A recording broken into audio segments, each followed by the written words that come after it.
Browns wrap up preparations for the Patriots on Sunday. They will head to Massachusetts. I actually don't know where they're going. Providence, Boston, wherever they're going they're going to head there on Saturday, and then they will play in Foxborough on Sunday. So obviously the big matchup is how they handle Drake Maye and Mary Kay. We know that starts with Myles Garrett and how Jim Schwartz decides to deploy his star edge rusher.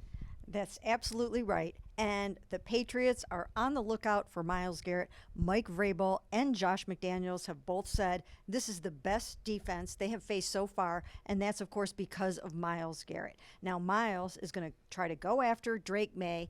Drake Maye has 12 touchdowns, only 2 interceptions this season, but he has been sacked 22 times. That's tied for second in the NFL. So there will be opportunities for Myles. They have a rookie left tackle and a rookie left guard. He's going to move around. He's going to find the weaker prey, and he's going to hunt. Yeah, and look, winning fixes everything, and Ashley, this defense just felt so rejuvenated after that game on Sunday, and I think in large part Myles Garrett as well, because he did get to move around, he did get to do some different things. Yeah, and he ended his 3-game streak that he was going without a sack. He took Tua down for a 7-yard takedown, so, I think going into last week, there was a lot of chatter about Myles and him, quote unquote, disappearing amongst talk radio, national media. We asked Myles about it last week. He said he doesn't pay attention to it much, but I gotta believe it bothered him a little bit knowing Myles Garrett. So at least that streak is done. This defense looked really good. And now one more game here before the bye week. And, of course, reinforcements are on the way for Myles Garrett because for the first time this season, we'll see Mike Hall Jr. on the football field. He does not have a game status for the first time this season. He's going to play. We'll also mention that Jack Conklin is going to play in this football game, so that's going to help. But Mary Kay, finally, Mike Hall Jr.'s long-awaited debut. Yeah, and he joins a tackle rotation that's already so strong. They've got Mason Graham in there, of course, their number 5 overall pick. They've got Malik Collins, who's playing so well.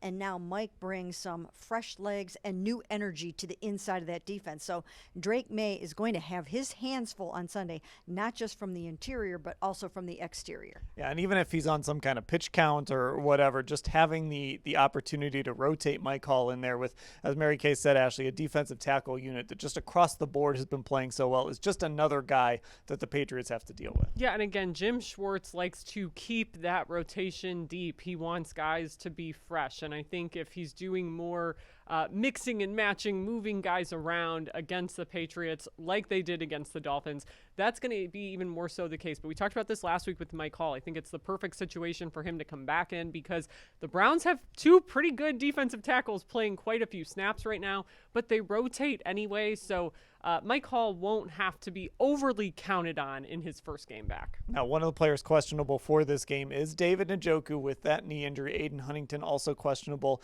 as he's in the concussion protocol working his way through that. But Mary Kay, David was out there practicing all week long. He did have a brace on that left knee that we noticed on Thursday. But it seems like right now, at least, depending on how he gets through these next couple days, signs are pointing to Njoku being back on the field. Yeah, I talked to him at an event last week, and he said he would be back and he would be playing this week. And we watched him a little bit in the early parts of these practices this week, and he looked pretty good. I watched him go up and catch a touchdown pass in the end zone today in a very, very early drill, and he's pretty hyped up. I think he's going to play, and they really need him. Yeah, and we just know, like, with this receiving core and all the young guys they have, Ashley, just having one more reliable target for Dylan Gabriel will help. Yeah, and we talked about this on the podcast yesterday. Like, weird things happen in Foxborough when this team goes there to play the New England Patriots. So a guy who's been through some of those weird things, who is a vet, has been there, I think, is always key, especially when you have so many young skill players on offense, which quarterbacks coach Bill Musgrave talked about kind of at length today. And it's true. I mean, at quarterback, the pass catching core, the running backs, everyone is fairly young. And David is one of those handful of guys that has some experience. Okay, it's time. Browns at Patriots, 1 o'clock Sunday, Gillette Stadium, storyline and pick. Ashley, start us off. All right, so I'm going to go with my storyline. Same one on the pod yesterday. I wrote about it today, but this idea of the Patriots having one of the best run defenses in football going against Quinshon Judkins. I've been talking about this all week. I do think this could be a huge X factor in this game. The Patriots have yet to give up 50 yards to one individual back. Quinshon Judkins has rushed for more than that in 5 of his 6 games. So I'm really curious to see what it's going to come down to. And look, I'm sticking with my pick. I didn't know if I was going to do that when I woke up this morning, but I'm going with the Browns in the upset here. I think a big part of it has to do with looking at the Patriots record. They're 5 wins against some teams that don't really have winning records outside of the Bills. They're on a 4-game win streak. I think the Browns are feeling pretty good, especially this defense after beating the Dolphins. And I think this defense can win it for them, but I do think they're going to need to score some points or at least set the offense up for a couple of easy scores. So I'm going with the Browns 23-19. Okay, I'm going to go with our guy Mike Vrabel as my storyline. Summit County people stick together.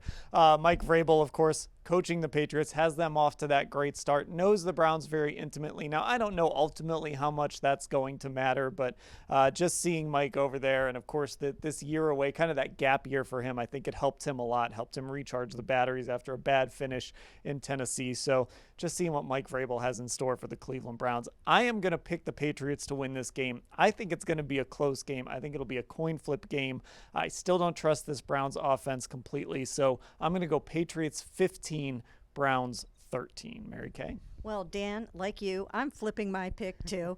And the more I studied the Browns defense, the more I thought that they could give Drake Maye a battle that he hasn't seen yet this season. Once again, both from the interior and the exterior. They're going to blitz him. They're going to do everything that they can to get him off of his mark. It won't be easy. He's got some nice weapons, and he's playing really, really extremely well. But this defense is on a roll this season.